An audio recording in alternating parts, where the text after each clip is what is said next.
knowing the person, that if this is a friend that's, seems off, knowing how to approach them, knowing what's off about them. So, some of my friends I know to ask, hey, is everything okay? And I know their first answer is not usually going to be what's really going on with them. So with certain people, I have to pry a little bit more. I have to ask a little bit more open questions. Um, but one thing I think is really important for us to always keep into consideration too is knowing that sometimes we might open a can of worms that we're not ready for. And I think this is where a lot of people go wrong, and where we potentially harm a lot of other people, is that if we hear something that we don't know how to deal with or what to do with, our behaviors as a result of that. I was speaking with Fatima earlier, and we were talking about Twitch. Did you want to go over that a little bit? Yeah, I don't remember when, like, I think it was a couple of weeks ago, the DJ from the Ellen show, he, committed suicide. And so I think we were just kind of talking about an icebreaker and just about, but you were talking about a scenario, and you can explain that scenario, but immediately when, you mentioned suicide, I just thought of him. So. Mm-hmm. So my icebreaker is how you would handle someone if they came into your setting, whether it was work or home, and they didn't quite see themselves. I guess I always hear people who are thinking about committing suicide. They always say, like, I didn't do it because that one person smiled at me, or they said a kind word to me, and they were like the game changer for me, changing my mind. So, like, if you were to be approached by someone and you didn't know if they were just having a bad day or if they were suffering with mental illness, how would you handle that? So if it's someone that I know and I can tell something's off, for example, there's a girl that I used to work with, so fun, so bubbly. I like to leave room for her to have days where she's off. So in a sense where it's like, sometimes people expect the bubbly people or whoever to always be like that. So then when they're not, it's like, what's wrong? So I do leave room for that. But for her, let's say something is going on, or someone that I don't know, I kind of read their behavior, and, I'll be personable, say, hey, like, how are you today? Or whatever. I'll act natural, but I'm not going to like poke, pry. And just doing the little things. And if I can really tell that, they're going through something, I just let them know in a way that with my presence that I'm there. And of course, it just depends, but I just don't overdo it. But I let them know I'm there, if that makes sense. Even if it's like, hey, I hope you have a good day later, I'll see you tomorrow. I don't know. It just depends who it is, But yeah, so that's what I would say. Yeah, and I think things like that make the difference. So has anyone else like experienced that? Or Well, I had a friend who like had a complete meltdown, and well, we were together with my other friends, and she was more like expressing, like trying to push, like, hey, get better, like feel like you're happy, be happy, right? Like I had to really sit back and kind of like breathe with that person and just like feel like let them kind of feel me and like my energy. So I've seen the like how they were reacting to my friend who was like completely like over the top and like to me. So like I had to make sure, because I've been through it, right? I had panic attacks, and like when people go through that, you have to like kind of not panic with them and like really learn to like navigate like how they're feeling. So yeah. Thank you for that. Would anyone else like to share? Everyone doesn't have to answer. I think for me, being in the military gave me a unique perspective as far as like things to look for, because people don't recognize that mental health can also be high functioning, essentially just like neurological or illnesses or ailments that people are born with. There's not just a absolute thing. There's a spectrum to it.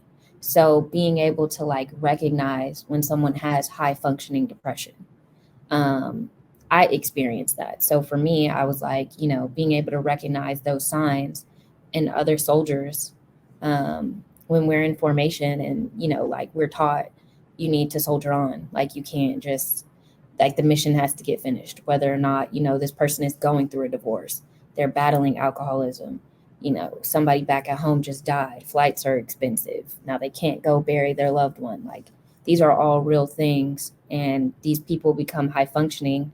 And, you know, so I was able to kind of like learn how to identify, because most people that actually follow through with suicide don't have any prior warning signs.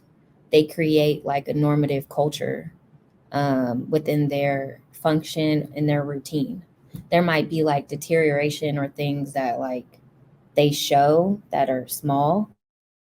It's like you have to really know that person, because people aren't just going to show you. They're going to continue on with their normal, you know, behavior. That's why they say like watch out for the signs of like, oh, they're giving away all their stuff.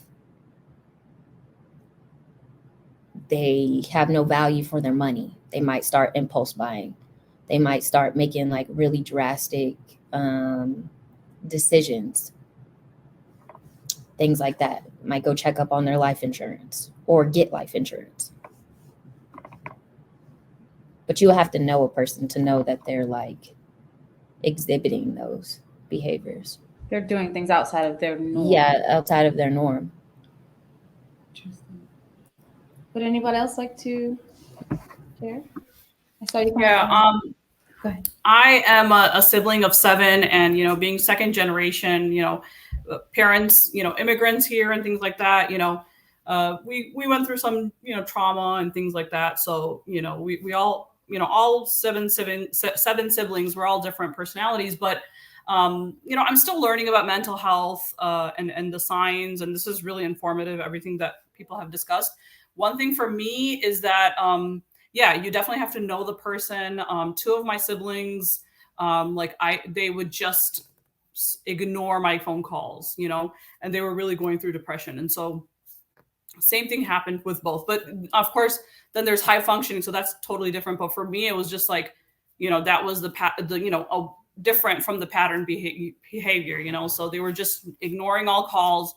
It would go on for like weeks. And then I find out, you know, something, you know what I mean? So, so yeah, I think that's one thing, is that they just stop talking to loved ones. I think I saw you come off the mic, Nelson. Yeah. When it comes to, so for me, it's all about knowing the person, that if this is a friend that's, you know, seems off, knowing how to approach them, knowing what's off about them. So, you know, some of my friends I know to ask, hey, is everything okay? And I know their first answer is not usually going to be what's really going on with them. So with certain people, you know, I have to pry a little bit more. I have to ask a little bit more open questions.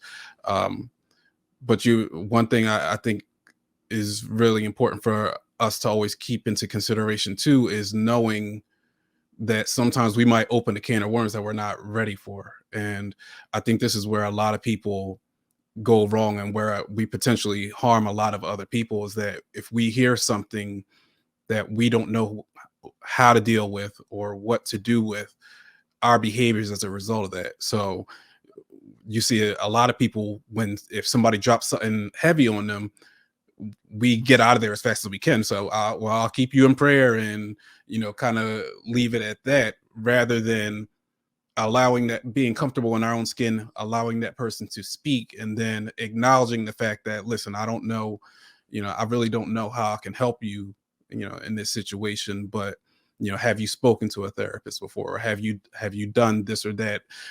I think a lot of times we get caught up in, one, trying to save our own selves, and 2, sometimes even trying to become someone's savior ourselves. So we end up getting burnt out, because now we know this person, every time we see this person, they're going to drop something heavy on us. They're going to talk our ear off. We're not going to know what to do with it. And now we feel obligated to listen to them because no one else is. So a lot of it is knowing ourselves, being comfortable with being uncomfortable in certain situations, and being comfortable with telling people that, you know, there's certain things we can't handle, but that doesn't mean that we don't care about you. So it's different situations for different people. Thank you for that. How do I address you? Is it Dr. Nelson? No.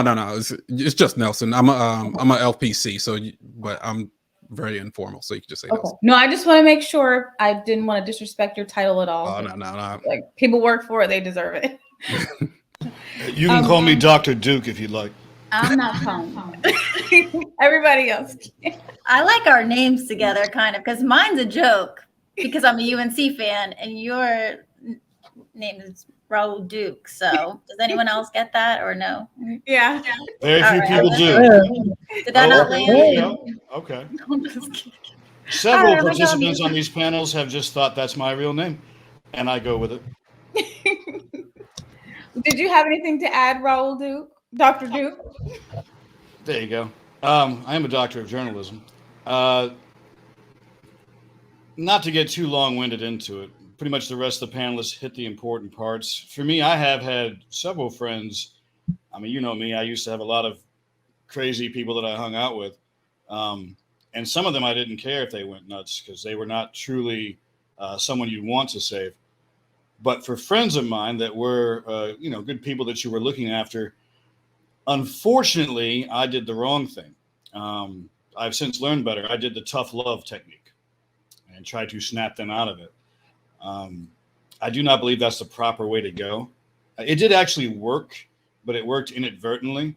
But if you wanted to get into how different cultures, later on, a lot of just suck it up, stiff upper lip type stuff is a lot of where I came from. And so I utilized that for my friend. We're still friends now, but it was not the proper path to go, I think, now that I've, matured.